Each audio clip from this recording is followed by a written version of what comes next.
नमस्कार, मैं assistant professor doctor अंतिमा आप सबका बहुत-बहुत स्वागत करती हूँ। आज हम बात करेंगे यूपीएससी असिस्टेंट प्रोफेसर की जॉइनिंग का पूरा सफ़र क्या होता है। अब चूँकि नया शिक्षा सेवा चयन आयोग हो गया है, तो ये पूरी प्रक्रिया इसी आयोग के द्वारा होगी, लेकिन प्रक्रिया जो है उसका सभी चरण यही लगभग अब तक जो होता आया है, उसी के अकॉर्डिंग ही आगे भी प्रक्रिया होनी है। तो चलिए बात करते हैं कि किन-किन स्टेप में ये पूरी पूरी प्रक्रिया होती है। सबसे पहले तो विज्ञप्ति आती है। विज्ञप्ति में ही आपकी सारी सीट कितनी सीट आपके विषय की आनी है, कितनी सीट पूरी तरीके से आनी है, ये पूरी उसी विज्ञप्ति में पूरा डेटा होता है, जिसका नोटिफ़िकेशन आपको पहला नोटिफ़िकेशन मिलता है कि अब आपके विषय की इतनी सीट आ चुकी है और उस पे परीक्षा होनी है, ऐसा, ठीक है? फिर आप फॉर्म भरते हो। फॉर्म भरते हैं, उसके बाद से फिर आपका एडमिट कार्ड आता है, आप परीक्षा देते हैं। यहाँ तक की प्रक्रिया एकदम सबको पता है।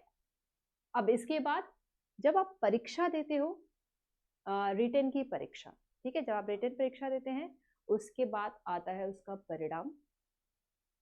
परिणाम के बाद जो बच्चे साक्षात्कार के लिए चयनित होते हैं, उनकी एक सूची पूरी आती है और साक्षात्कार से पूर्व एक प्रोफार्मा पूरा दिया जाता है, जिसका फॉर्म आपको भरना होता है और उस फॉर्म में ही आपके सभी डॉक्यूमेंटेशन वगैरह भी होते हैं, जो डीवी के समय आपको लगेंगे, क्योंकि इसके असिस्टेंट प्रोफेसर के आपके अलग से कोई डीवी नहीं होता है, साक्षात्कार के समय ही डीवी होता है। इसलिए सारी डिटेल साक्षात्कार के पूर्व जो प्रोफार्मा होता है फॉर्म का लगभग 8 एनेक्सर के साथ वो सभी आपको भरना होता है। कंप्लीट क्या-क्या डिटेल्स होते हैं, क्या-क्या भरना होता है, वो सारे हालाँकि हमने ऑलरेडी टेलीग्राम चैनल पर डाल रखा है, लेकिन आप कहेंगे तो हम वो भी स्टेप बाय स्टेप बता देंगे कि आपको क्या-क्या डिटेल्स डालनी होती है। अभी हम केवल पूरी प्रक्रिया पर बात कर रहे हैं कि कितने स्टेप की प्रक्रिया होगी, ठीक है?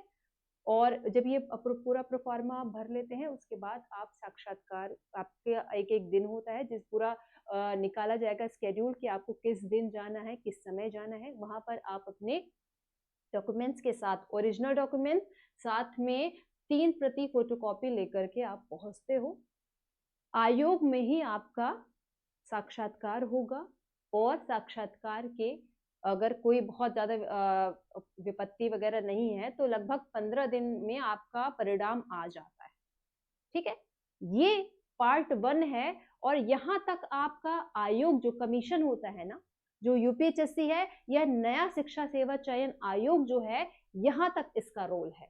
मतलब विज्ञप्ति निकालने से लेकर के पूरी परीक्षा इंटरव्यूज और उसके परिणाम निकालने तक इतना रोल जो होता है वो आपके कमीशन का होता है, शिक्षा सेवा चयन आयोग का होगा। इसके बाद आ जाता है सेकंड दूसरा आयोग, वो है उच्च शिक्षा निदेशालय। अब निदेशालय मतलब आयोग ने एग्जाम कंडक्ट करवाया, परिणाम दिया, छात्रों को चयनित किया अंतिम रूप से, उसके बाद चयनित करके वो सब चीजें डिटेल्स भेज दी जाती हैं उच्च शिक्षा निदेशालय को। अब निदेशालय आपके हर व्यक्ति बच्चे के नाम से पूरा डिटेल वहां पे पूरा चेक होता है, वो इंटरनली वहां पे अभी कैंडिडेट का कोई रोल नहीं है। उसके बाद आपके जो जगह है, जो आप वरीयता क्रम डाले हो ना, उस वरीयता क्रम के हिसाब से आपको महाविद्यालय क्या मिलना है, कौन सा नहीं मिला, ये सारा आपका निदेशालय से जो है वो वहां पर वो डिसाइड करता है कि आपका नंबर कितना मिला है, उसके बाद आपको कौन सी जगह मिलनी चाहिए उसके अकॉर्डिंग, ये सारी चीजें निदेशालय निर्धारित करता है। और लेकिन उसकी वरीयता जो सूची है वो आपने अपने साक्षात्कार के समय ही आप जमा कर चुके होते हैं। उस वरीयता के हिसाब से ही आपको निदेशालय वो जगह देता है और उसी के हिसाब से आपके महाविद्यालय के लिए वो एक संस्तुति पत्र तैयार करता है। वो संस्तुति पत्र आपके संबंधित महाविद्यालय जहां आपका चयन हुआ है, जिसके लिए आपका चयन हुआ है, वो संस्तुति पत्र आपके महाविद्यालय के प्रबंधन को, जो प्रबंधक हैं, वहां पर भेज दिया जाता है। पूरा एक प्रोफार्मा होता है कि यह व्यक्ति इस विषय में, इस विज्ञापन संख्या के जो भी आपका विषय है, इस विषय के लिए चयनित है शिक्षा निदेशालय ने इनकी सभी पूरी चीज जो प्रक्रिया जो होती है उसके हिसाब से इसको चयनित किया है और इसको चयनित करके आपके महाविद्यालय में इनको नियुक्ति के लिए भेजा जा रहा है। कृपया आप इनको अपने महाविद्यालय में उचित प्रक्रिया के साथ इनको नियुक्त करिए। साथ साथ में उसमें टाइम भी होता है कि 21 दिन के भीतर आपको इनको ज्वाइन कराना होगा। अभी तक तो टाइम 21 दिन है। ऐसे एक पूरा फॉर्मल लेटर के साथ जो लेटर है वो आपके महाविद्यालय को डाक द्वारा भेजी जाती है। ठीक है, कोई भी बच्चा वो लेटर लेकर के नहीं जाता है। वो लेटर डाक द्वारा उच्च शिक्षा निदेशालय द्वारा डाक से आपके महाविद्यालय को भेजा जाएगा। ठीक है, अब महाविद्यालय उस लेटर के ही रेफरेंस में आपके लिए एक नियुक्ति पत्र देता है। ठीक, तो थोड़ी कंफ्यूजन बच्चों में रहती है। नियुक्ति पत्र जो है वो आपको महाविद्यालय उसी संस्तुति पत्र के आधार पर वो तैयार करते हैं और उसी पर वह नियुक्ति पत्र कैंडिडेट को डाक द्वारा ही पहुंचाया जाता है। सामान्यतः जो प्रक्रिया है वो डाक द्वारा ही है। किसी विशेष परिस्थिति में हो सकता है कैंडिडेट को तुरंत ही देकर के भी या हाथों हाथ देकर के भी ज्वाइन कराया जा सकता हो। सामान्यतः जो नियुक्ति पत्र महाविद्यालय द्वारा आपको डाक द्वारा भेजा जाएगा। अब बच्चे को वो नियुक्ति पत्र जो महाविद्यालय द्वारा भेजा गया है वो और अपने सभी डॉक्यूमेंट्स की कॉपी ओरिजिनल डॉक्यूमेंट्स के साथ, हालांकि आपके डॉक्यूमेंट्स चेक हो चुके हैं लेकिन फिर भी आपको वहां ले जाना आवश्यक है वो, और उसके साथ एक मेडिकल सर्टिफिकेट। आपको चयन आपके नियुक्ति के पहले आपका वो मेडिकल सर्टिफिकेट लगेगा। वो मेडिकल सर्टिफिकेट आप जहां चयनित होने जा रहे हैं, जहां भी आप चयनित हो रहे हैं, मतलब जो महाविद्यालय आपको मिला है उस महाविद्यालय के आसपास जो भी सरकारी जो है अस्पताल है आप वहां से जाकर के बनवाएंगे। वहां पे जाएंगे, आप अपनी पूरी प्रक्रिया अपना लेटर वगैरह देते हैं और वहां पे कुछ प्रक्रिया होगी। वहां से जाकर के आपका जो है वरिष्ठ अधिकारी द्वारा आपको एक मेडिकल सर्टिफिकेट भी दिया जाएगा। वो मेडिकल सर्टिफिकेट लेंगे, अपना नियुक्ति पत्र जो महाविद्यालय द्वारा आपको भेजा गया है वो, और साथ में आप एक एप्लीकेशन लिखते हैं। ठीक है, एक अपना प्रार्थना पत्र भी आप लिखेंगे। प्रधान जो प्राचार्य हैं प्रधानाचार्य हैं वो और ओब्लिक प्रबंधक को आप एक पत्र लिखते हैं कि आप इस पोस्ट के लिए इस विज्ञापन संख्या के तहत चयनित हुए हैं और आपको उस महाविद्यालय में आज की तारीख के इतने पूर्वाहन या अपराहन जो भी है सारा मेंशन करना पड़ता है से आपको वहां पे नियुक्ति दिया जाए या नियुक्त किया जाए। ऐसा करके आप अपना एक एप्लीकेशन, अपना हस्तलिखित एप्लीकेशन भी ले जाते हैं। ठीक है, उसके बाद उसी एप्लीकेशन पर आपको नियुक्त किया जाता है और वो बहुत इंपॉर्टेंट है।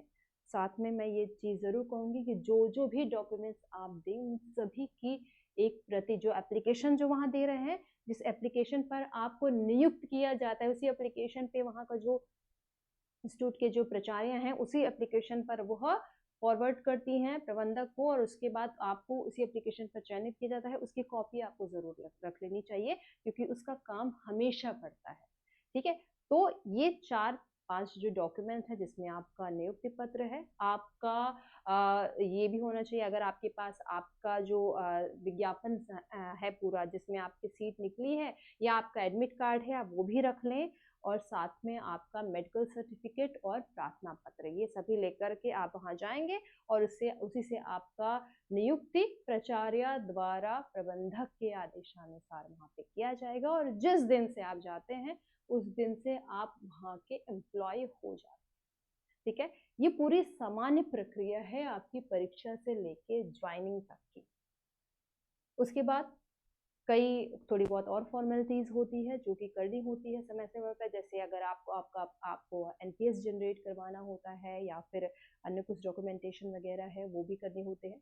2 साल तक यह प्रोबेशन पर है। 2 साल के बाद आपको आपकी संस्था द्वारा जो है वो एक प्रोबेशन खत्म करके आपको कंफर्मेशन का भी ध्यान रखिए, कंफर्मेशन का रेगुलराइजेशन का नहीं है। ठीक है, आपको कंफर्मेशन का एक पत्र दिया जाएगा। ठीक है, जिसके जो आपके जो प्रबंधन है, क्योंकि यूपीएससी पूरी तरीके से प्रबंधक जो कॉलेज है उसी के बारे वहीं पर इसका एडेड जो कॉलेज है वहीं आपको नियुक्त किया जाता है, तो प्रबंधक द्वारा ही प्रबंधन द्वारा ही आपको कंफर्मेशन लेटर भी दिया जाता है। ये 2 साल के 2 साल, 2 साल के कुछ समय बाद हो सकता है, लेकिन जो मिनिमम पीरियड है ये 2 साल। तो सामान्य तौर पे यदि हम देखें तो आपकी परीक्षा विज्ञप्ति से लेकर के आपके ज्वाइनिंग तक ये इतनी फॉर्मेलिटी के स्टेप्स से आपको उतरना पड़ता है। अब किस प्रक्रिया में कौन से पर्टिकुलर जो है वो डॉक्यूमेंट्स लगते हैं, कितने लगते हैं, कहाँ से बनेंगे, कैसे बनेंगे, वैसे तो मोस्ट इम्पॉर्टेंट जो डॉक्यूमेंट्स है वो मैंने बता ही दिया है।